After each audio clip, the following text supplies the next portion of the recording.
Hello friends. तो आज हम थेवेनिन्स का एक और एग्जांपल लेते हैं। So find the current flowing through the galvanometer using the Thevenin's theorem. तो हमें क्या करना है, इस गैल्वेनोमीटर से कितना करंट फ्लो कर रहा है उसका कैलकुलेशन करना है। इट मींस ये हमारा क्या हो गया, this is our load resistance. ये हमारा लोड रेजिस्टेंस हुआ क्या, गैल्वेनोमीटर, जिसका उसने क्या दिया हुआ है, इंटरनल रेजिस्टेंस दिया हुआ है गैल्वेनोमीटर का, इट्स ए 5 ओम। ओके, तो अब we are using the Thevenin's theorem. So what is our first step? First step is to find RTH. अब हमें नेटवर्क ड्रॉ करना होगा। तो हमारा नेटवर्क कैसा होगा,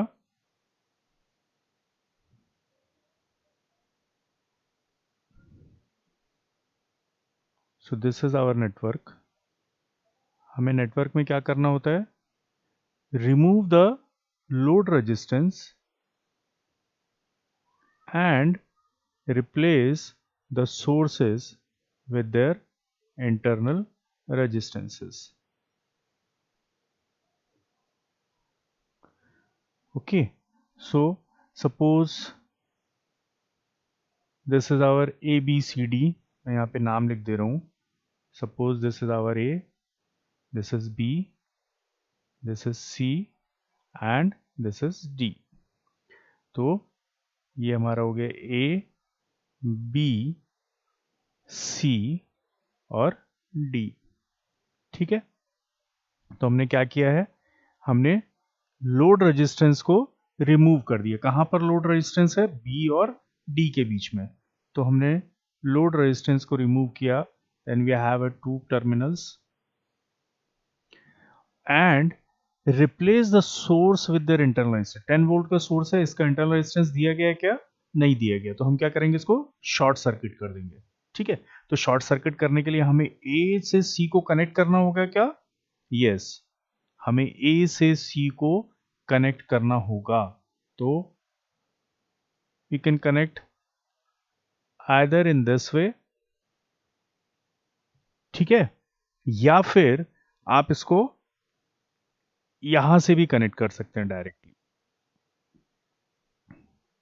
ठीक, तो ये क्या किया हमने, ए टू सी कनेक्ट किया, क्योंकि हमने 10 वोल्ट सोर्स का इंटरनल रेजिस्टेंस नहीं है, तो ये क्या हो जाएगा, यहां से रिमूव करोगे तो ये पॉइंट दोनों शॉर्ट सर्किट हो जाएंगे।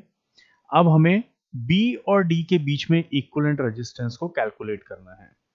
ठीक, तो ये नेटवर्क कैसा दिखाई दे रहा है, आपको याद होगा हमने क्वेश्चन नंबर 2 में, मैं इसमें आपको लिंक डाल दूंगा क्वेश्चन नंबर 2 का, क्वेश्चन नंबर 2 में भी हमें कुछ ऐसा ही नेटवर्क मिला था, है ना। लेकिन वहां पर क्या था, बी और डी जो है वो शॉर्ट सर्किट था, अब यहां पर ए और सी शॉर्ट सर्किट है।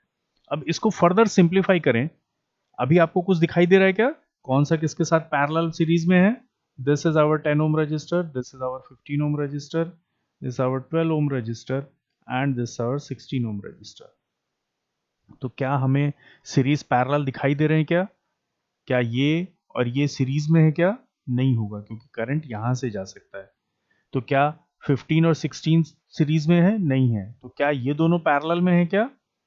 तो इसको ये देखने के लिए कि कौन किसके साथ सीरीज और पैरेलल में है, मैं इसको एक फर्दर सिंप्लीफाई कर रहा हूं, या रीड्रॉ कहना चाहिए, I am not simplifying it. ठीक,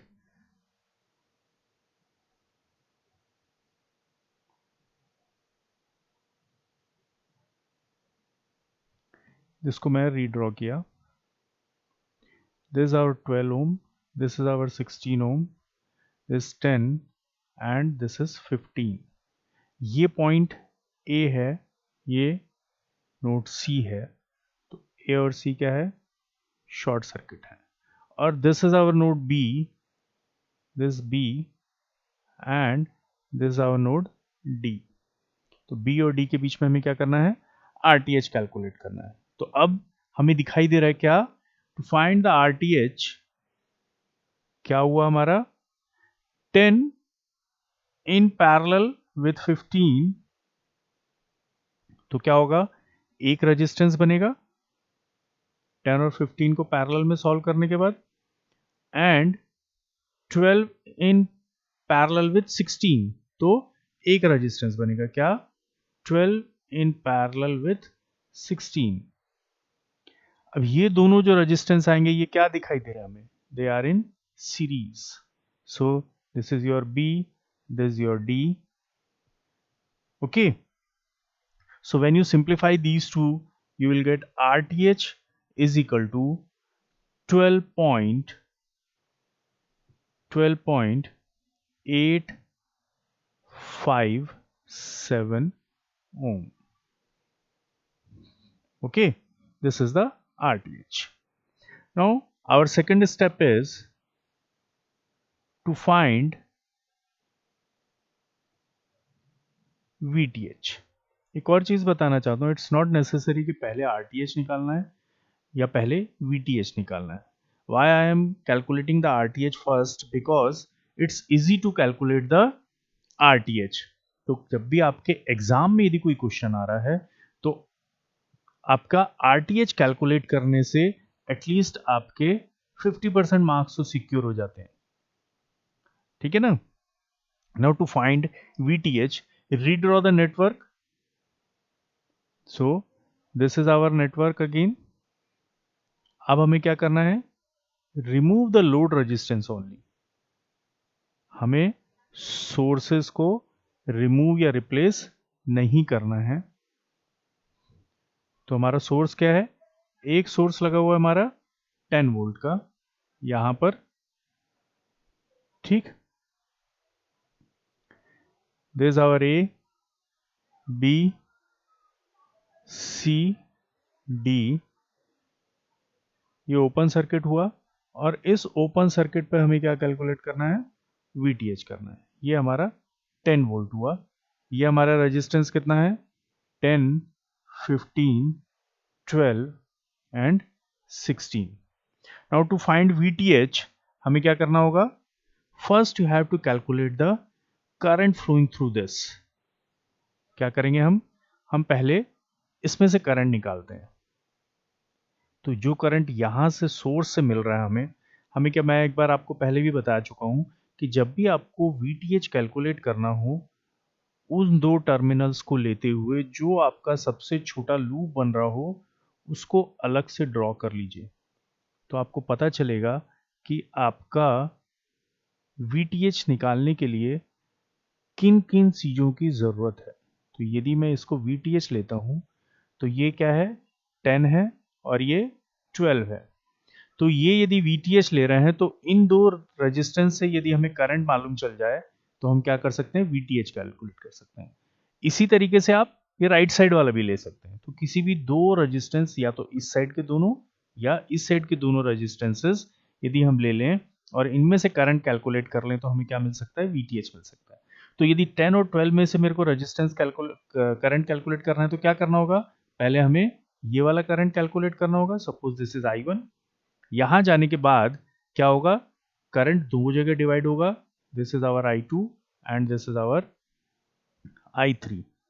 तो I1 कैलकुलेट करने के लिए क्या करना पड़ेगा, पहले R इक्विवेलेंट निकालना पड़ेगा. So what is our R equivalent now, so our R equivalent is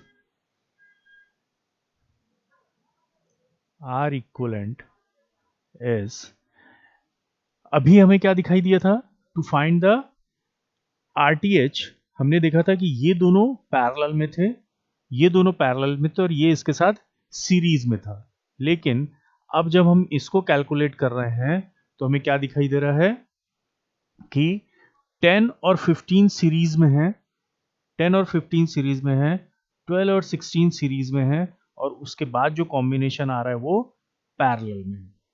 ठीक है, 10 और 15 सीरीज में मतलब you will get one resistance, 12 और 16 सीरीज में means you will get one resistance, और ये दोनों फिर ऐसे आपके सोर्स के साथ कनेक्टेड है.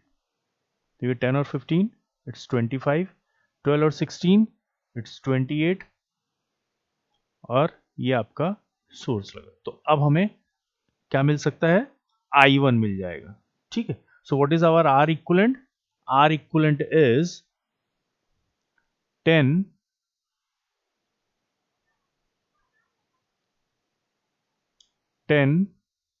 plus 15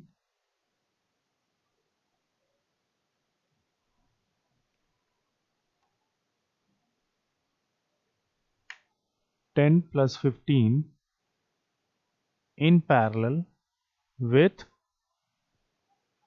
12 plus 16. So this will give you the 13.2 ohm. So your I1 is equal to 10 divided by 13.2. क्या मिला आपको? It's 0.75 ampere. अब हमें क्या चाहिए? I2 चाहिए। So what is our I2? I2 is equal to, use the current division rule। ठीक है, so I2 is 0.75 into I2 ये है, तो इसका ऑपोजिट ब्रांच कौन सी हो गई? 28 ohm resistance. So it's 28 divided by 28 plus 25। So your I2 is 0.4 ampere. What is I3? I3 is equal to, हम क्या कर सकते हैं, I1 माइनस I2 कर देंगे। तो I1 माइनस I2 कर देंगे तो आपको मिल जाएगा I3 इज इक्वल टू 0.357। ठीक, अब आपके पास I2 आ गया, I3 आ गया। What is the direction of I2? This is the direction of I2, this is the direction of I3। suppose this is minus, this is plus. Now write down the KVL equation for this. This is our direction of movement। How to write KVL equation मैंने एक video बनाया हुआ है, आप उसको, मैं इसका link भी इसमें डाल दूंगा, तो आप लोग देख सकते हैं कि केवीएल इक्वेशन कैसे लिखते हैं। So minus two plus is VTH, then we are moving opposite to the direction of current यहां पर, तो ये कितना हो जाएगा, माइन प्लस 12I3। यहां पर हम क्या कर रहे हैं, करंट की डायरेक्शन में मूव कर रहे हैं, तो इसलिए minus 10I2 is equal to 0। I3 और I2 की वैल्यू पुट कर दीजिए। So you will get VTH is equal to 0.285 volt. This is our VTH। अब हमारे पास RTH आ गया है, हमारे पास VTH आ गया है। Now draw the Thevenin equivalent. क्या हो जाएगा आपका Thevenin equivalent? A resistance RTH is connected in series with a voltage source.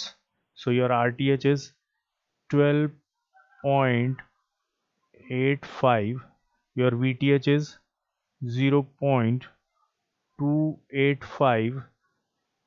Now reconnect the load resistance. What is our load resistance? Galvanometer resistance is our load resistance.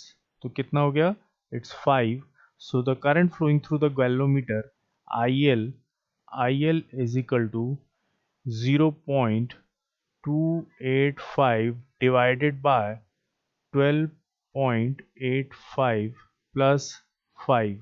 So this is equal to 0.015 ampere. So this is the current flowing through the galvanometer. Okay.